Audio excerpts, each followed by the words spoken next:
Alhamdulillah bila kita menyentuh tentang belia ini Atul ya. Di zaman sekarang ini belia kita banyak mempunyai cabaran tersendiri. Antaranya ialah bila kita ni mengharungi dengan ada permasalahan geopolitik dan juga sebagainya, malah juga dalam perniagaan dan juga sebagainya mereka mempunyai cabaran-cabaran yang baharu. Jadi amat penting untuk kita ni dengar sendiri mengenai dengan permasalahan mereka dan juga idea mereka itu sendiri yang pastinya ini akan membantu masyarakat kita di negara Brunei Darussalam. Jadi segmen Bicara Belia kita bawakan pada pagi ini bersama dua narasumber kita. Tajuk yang kita bincangkan pupuk empati, saling menghormati. Kita bersama Yang Mulia Ala Syafina alias Penny Fong binti Muhammad Hafiz Shah, iaitu selaku pengasas Demi Gadis, dan Elina binti Alus, setiausaha Demi Gadis. Assalamualaikum. Waalaikumsalam. Pagi. Sihat ya? Alhamdulillah. Alhamdulillah. Baik, cukup menarik juga dengan tajuk kita ya, dengan segmen Bicara Belia Pupuk Empati, Saling Menghormati. Jadi terlebih dahulu kita ingin mengetahui dengan lebih lanjut mengenai dengan Demi Gadis ini dan apa sebenarnya yang ingin kita disentuh pada pagi ini. Okey, terima kasih. Bismillahirrahmanirrahim. Assalamualaikum. Nama saya Syafina dan saya pengasas Demi Gadis.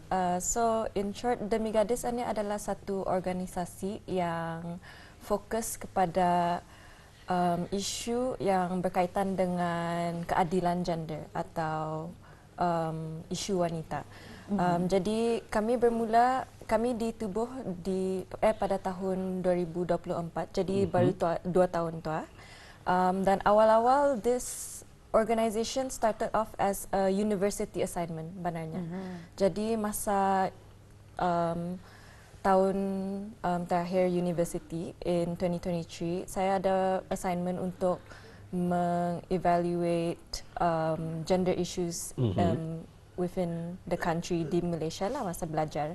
Jadi awal-awal kami melihat segala isu bercampuran. Kami melihat apa bercampur. And then we wanted to solve policies. We wanted to build policies. Jadi from there saya bawa idea itu ke arah kawan. And when we formed in 2024, we started in 3 countries sebenarnya, 3 negara. So Brunei, Indonesia, Malaysia. And kami jadinya sampai sekarang kami adalah satu organisation yang fokus kepada keadilan isu gender, isu keadilan gender lah. Dan kira goal kami adalah untuk memperkasakan wanita, to empower women and create safe spaces, bukan saja untuk wanita lah, tapi sebagai satu community, satu masyarakat. Dan sebenarnya tadi dapat kita saksikan ya, mungkin itu antara acara yang berlangsung ya sebelum ini berkaitan dengan Demi Gadis ini ya. Dan untuk seterusnya mungkin ya Toleh dapat kita kongsikan. Jadi kita ingin mengetahui bagaimana Demi Gadis ini mendekati isu keadilan gender ini. Macam tadi, Demi Gadis ini baru 2 tahun lah. Jadi kira stage awal-awal masihnya. Kami awal-awal memfokus atas inisiatif untuk meningkatkan kesedaran dulu dan untuk mengumpul info-info berkenaan cara melalui meneliti situation sama ada di Brunei atau di seluruh ASEAN. So whether it's the current state of gender equality, dan kami selama ni kami sedari bahawa kebanyakan kira isu-isu lah bermula dari cara kami socialize dan cara pemikiran kami. So dalam 2 tahun ini kami telah mengadakan macam berbagai program bagi perempuan yang berusaha untuk create these safe spaces for women, to empower women. For example, projek pertama kami adalah satu filem pendek yang 10 minit saja, tapi melihatkan berbagai isu-isu yang kena face oleh perempuan-perempuan muda yang jarang kami bercakap pasal what we realize in the past years, kira macam in socialization, kadang-kadang macam gender inequality ni macam indah benar-benar nampak especially di Brunei. Tapi kadang-kadang gender inequality itu bukan something selalu basar-basar. Maybe it's macam kadang-kadang kami ada pemikiran yang bini-bini mesti selalu menumpukan lebih perhatian kepada pengurusan rumah tangga atau penjagaan anak saja. Tapi kadang-kadang contohnya perempuan yang memilih untuk menjadi suri rumah atau ibu sepenuh masa dipandang rendah, atau bukan dipandang rendah lah, tapi tanggungjawab dan perbuatan seorang ibu yang tidak mengambil kerja tradisional macam dalam office itu diambil sebagai benda ringan saja. Jadi kami mau memulakan perbualan untuk empower these women, that whichever role and how the society can help also to contribute in empowering women, which also leads to a society that is stronger together. Baik, itulah yang antara sedikit penjelasannya, dan juga bila kita rangkumkan akan penjelasan berkenaan atau benarlah apa yang dikongsikan tadi, berat mata memandang. Barat yang sini. Tapi yang memikulnya lebih berat lagi. Jadi agar kita ni semua dapat merasainya, tanggungjawab berkenaan disebabkan oleh anggapan orang ramai tentang penglibatan wanita ini, mengapa sebenarnya ia merupakan tanggungjawab kesemua kita. Okay, terima kasih atas soalan itu. Jadi walaupun fokus Demi Gadis ini banyak berkaitan dengan pengalaman wanita lah, dan selalunya kami ada jumpa orang lihat Demi Gadis. Demi gadis bila ada demi lelaki kan. Tapi kami tersiksa. Tapi kami percaya bahawa for example, people think gender equality itu bini-bini saja. Bukan. Pasal kami percaya bahawa masyarakat yang lebih, semua orang bertanggungjawab untuk menubuhkan masyarakat yang lebih inklusif dan selamat, yang memerlukan penglibatan semua pihak lah. Betul. Bukan tanggungjawab wanita saja, lelaki, perempuan, ibu ibu bapa, guru-guru, kawan, semua ada. Sorry, malu. Indah mengapa, ya. Semua ada peranan masing-masing lah. Sama kami mau memupuk budaya saling menghormati itu. Apabila kami ada dalam nama projek kami empathy on the move. Apabila kita sama-sama mengamalkan empathy, komunikasi yang baik, rasa hormat, akan memanfaatkan seluruh masyarakat lah bagi kami. I think for us, one thing that we always share in our programs with gender equality, it's not just about protecting your daughters, it's about teaching your sons as well. Pasal kan kami mau satu masyarakat harmoni sama-sama. Jadi semua orang mesti bagi saling contribute together atau kami mau membentuklah nilai-nilai. Lebih kepada bila kita bercakap mengenai dengan apa yang dijelaskan sebentar tadi, walaupun Demi Gadis, tapi penglibatan ini bukan dikhususkan untuk semua perempuan sahaja. Tapi lelaki juga mainkan peranan penting untuk mengetahui apa sebenarnya yang akan mereka lakukan dan tanggungjawab itu sebenarnya untuk siapa. Bukan tanggungjawab ini bukan untuk Ketani sebagai seorang perempuan, wanita, gadis dan sebagainya, tapi lelaki juga mainkan peranan penting. Betul, Muhammad? Itulah tadi berat mata memandang, berat itulah lagi bahu memikul. Siapa yang selalu salah? Okey. Jadi masih banyak lagi yang ingin kita tanyakan.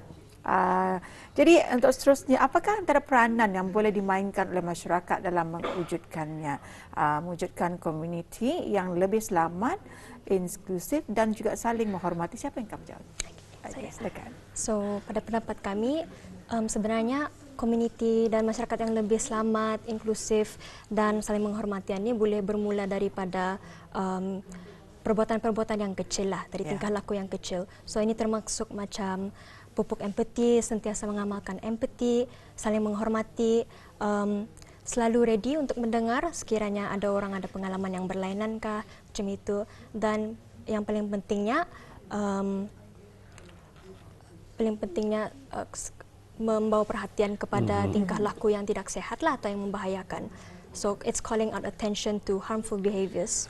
So sekiranya ada yang di antara kami ada sudah rasa terpulau kah, ditinggalkan kah, macam manalah kami boleh buat community atau masyarakat yang selamat dan yang inklusif seperti yang memang objektif kami lah. So pada masa yang sama peranan masyarakat juga mungkin seperti kami yang sudah lebih tua, yang sudah generasi yang terdahulu ini, kami juga berperanan untuk menjadi role model yang bagus, contoh yang bagus untuk yang golongan yang lebih muda itulah remaja belia kita ni. So pendidikan itu sangat penting lah. So kami sebagai masyarakat, ahli-ahli masyarakat, so bagi kami satu adalah bermula dari perbuatan yang kecil dan dua adalah untuk menjadi pendidik yang bagus untuk kami punya golongan generasi yang selepas ini yang menerusi. Baiklah ya, sedikit penjelasan daripada belia kita sendiri ya. Kita menyentuh tentang kesemua aspek-aspek kehidupan kita dan kadang-kadang kita ini mudah terlupa mana golongan wanita sendiri mempunyai tanggungjawab mereka sendiri tambahan lagi dengan tugasan-tugasan yang mungkin mereka tanah ya daripada pekerjaan dan juga sebagainya. Okey tak? Okey ya. Yang penting melindungi. Membantu mereka sedikit ya. Baik, tapi daripada perbincangan berkenaan juga sebenarnya lah bagi secara serius memang hal tersebut perlu untuk kita ni sama-sama fikirkan kerana lelaki dengan tanggungjawab mereka sendiri, wanita dengan tanggungjawab mereka sendiri. Jadi dengan demi gadis ini bukan hanya tertumpu kepada satu jantina saja tetapi juga ke seluruh peringkat umur juga ya meliputinya. Jadi berkesempatan juga dikongsikan tadi selain daripada demi gadis kita juga ada menjalankan program Empathy on the Move ataupun EOTM. Jadi mungkin dapat dikongsikan sedikit mengenainya. So Empathy on the Move ia adalah satu inisiatif pendidikan mental health bagi murid-murid sekolah. Sekarang fokus kami kebanyakan arah murid-murid sekolah menengah. Dan alhamdulillah tahun lepas kami telah mendapat sokongan dari UNESCO melalui satu program namanya Going Together for Youth Creativity and Wellbeing. Ia menyokong kami secara kewangan dan juga training untuk untuk menjalankan projek ini. Mungkin Ellie boleh meneruskan, silakan. So, inisiatif Empathy on the Move ini sebenarnya bentuknya sebagai program outreach to sekolah-sekolah lah. So, dalam Empathy on the Move ini kami memperkenalkan topik-topik kepada para pelajar atau para peserta, topik seperti kesejahteraan mental, kesihatan mental, healthy and respectful communication, macam mana menjaga boundaries dan saling menghormati, dan juga macam mana menjaga sesama rakan sebaya lah. So, syukur tahun lepas kami dapat mengunjungi 5 buah sekolah, 5 buah pendidikan institution, dan sebagai penutupnya kami juga menganjurkan 3-day Youth Mental Health Bootcamp. So di sini kami mendalami lagi tentang topik mental health dan juga kami melatihkanlah para peserta kami yang dari pelbagai sekolah bagaimana untuk menjadi rakan sebaya yang seorang menyokong lah, sebagai penyokong. So kami panggil mereka Youth Mental Health Support Peer Supporters. So bukan sahaja mereka belajar macam mana untuk menjaga diri, tapi mereka juga belajar macam mana untuk menjadi seorang penyokong dan seorang kawan yang bagus untuk komuniti sekeliling mereka lah. Yes. Jadi memang bagus juga ya. Tambah lagi memang kita ni ketika ini meningkatkan kesedaran mengenai dengan penjagaan mental kita ni. Ia meliputi semua lapisan masyarakat dan juga peringkat umur. Jadi di sini mengapa golongan pelajaran belia menjadi fokus utama program EOTM? Dan apakah tujuan untuk belia mempunyai pengetahuan tentang kesihatan mental, batasan dan juga sokongan rakan sebaya ini? Yes. So, ada ungkapan yang selalu dikenali orang ialah prevention is cure. So, biasanya kami cakap ini tentang kesihatan diri lah. Kami baik-baik makan supaya indah sakit, baik-baik banyak exercise supaya nanti indah lemah. So, bagi kami, ini juga yang kami peganglah untuk EOTM ini. So, golongan belia remaja ini yang setahu kita adalah memang dari aspek fizikal, mental, emotional dan psychological juga mereka ni masih sedang membentuk identiti mereka, nilai-nilai mereka, dan mereka masih sedang belajar cara untuk berinteraksi dengan orang lain lah. So sebab itu kami percaya pendidikan awal dari perumuran sekitaran ini memang sangat penting lah. Sebab sekiranya dari awalannya sudah mereka ada pengetahuan dan pendidikan yang bagus, yang sehat tentang ini, dan in the future mereka lah yang boleh menjadi generasi yang menerusi fahaman yang sehat inilah. Mereka yang boleh menjadi contoh yang bagus untuk generasi seterusnya. Ini benda yang selalu kami mengajar, itu ialah kekuatan dan kelembutan boleh menjadi sama. Itu adalah salah satu pegangan kami, iaitu itulah sebabnya kami selalu mengajar mereka, sekiranya mereka perlukan pertolongan kah, sekiranya mereka tidak tahu bagaimana mereka boleh mencari pertolongan, kami boleh tolong sediakan mereka sumber-sumber dan juga pertolongan counseling lah bagi mereka juga. So ini juga tujuan IUTM ini untuk memastikan golongan belia remaja kami tidak berasa berseorangan lah dalam menghadapi masalah mereka. Betul. Tadi cukup berbangga ya Muammar ya, bila mana segmen yang kita bawakan bicara belia ini, kita ni membawakan para belia kita ni untuk bersuara dan juga untuk memberikan satu pertolongan, dan juga mereka mempunyai tanggungjawab yang tersendiri dalam apa yang mereka lakukan. Baik, turut juga dikongsikan di pagi ini kita akan dapat menyaksikan beberapa keratan video nanti ya, mengenai dengan video berkenaan. Jadi bila menyentuh tentang kesihatan mental batasan dan sokongan rakan sebaya ini Atul ya, mungkin dapat kita bawakan lebih lanjut dengan dua narasumber kita.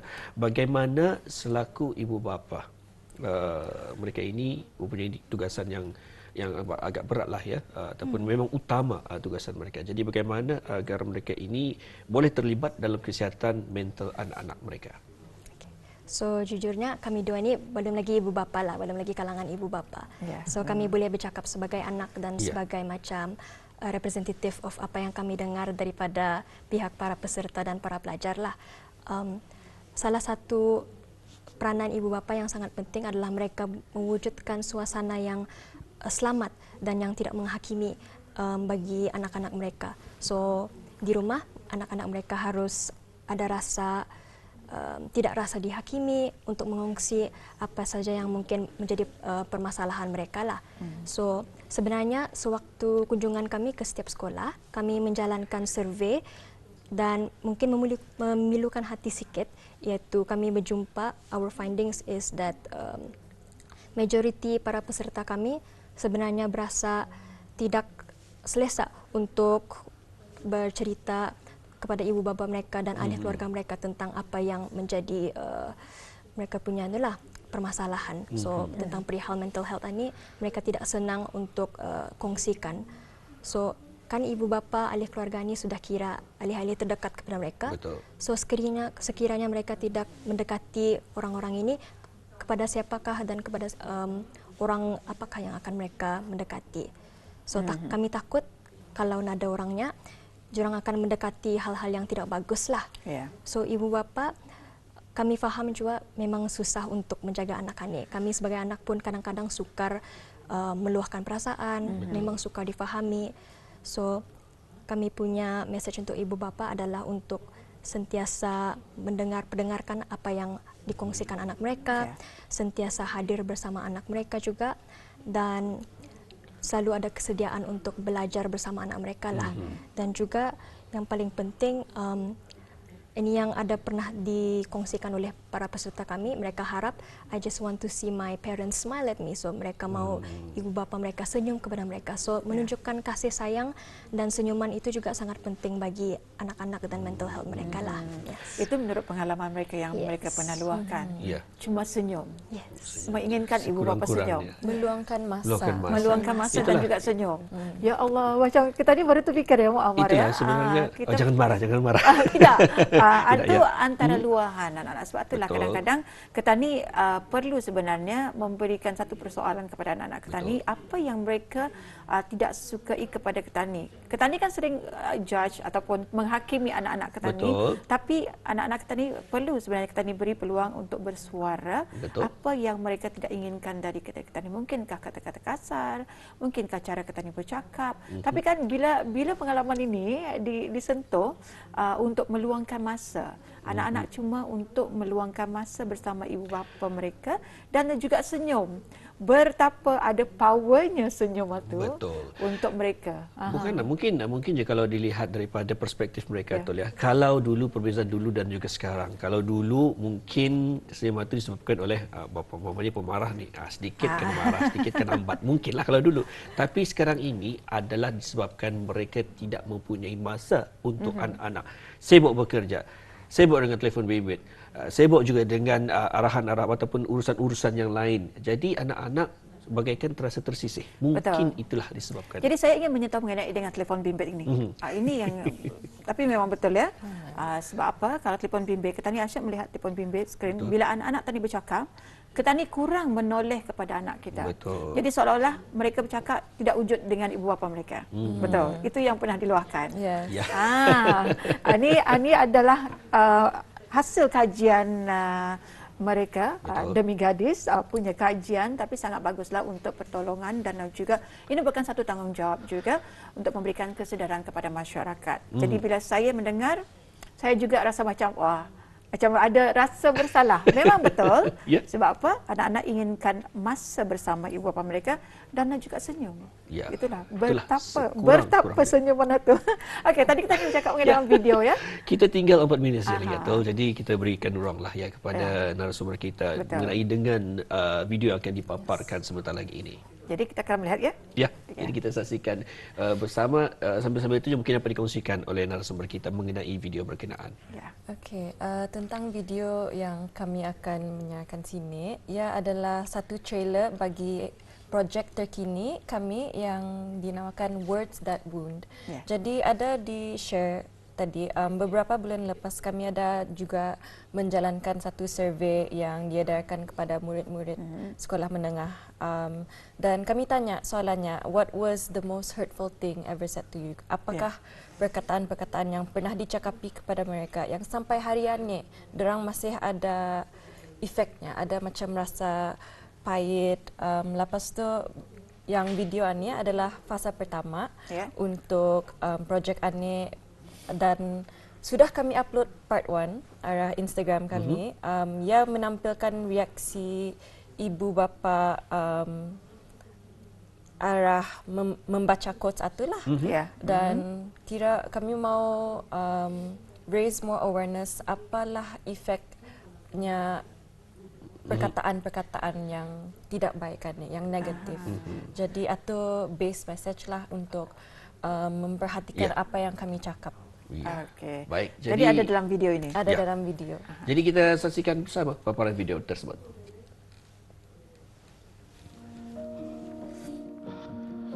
To them it's nothing, but to others it's heavy.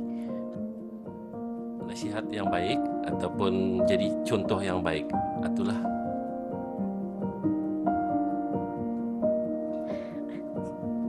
I'm so sad, I cannot.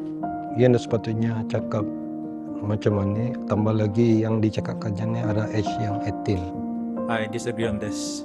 My response would be I would save that child. It's just wrong lah. Yeah, it's just wrong bagiku. Tahukan sifat-sifat anak ni. If you talk nicely, duduk saja bisa-bisa bercakap. What's the problem? Macam faham juga kanak-kanak tu. The age ni is very vulnerable because you're a teenager.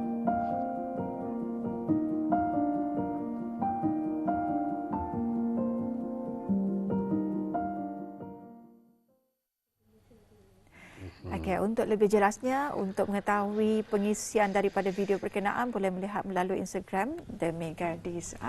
Jadi ribuan terima kasih kami ucapkan, sebenarnya ada kan diulas lagi tapi masa tidak mengizinkan. Ribuan terima kasih kami ucapkan kepada dua narasumber kita, pengasas Demi Gadis alias Syafina alias Pini Pong binti Muhammad Hafiz Shah dan juga Elina binti Alus, itu setiausaha Demi Gadis. Terima kasih dengan penjelasan dalam segmen bicara beliau ini. Semoga sentiasa sukses ke depannya. Jadi dia. Assalamualaikum dan terima kasih. Terima kasih. Terima kasih.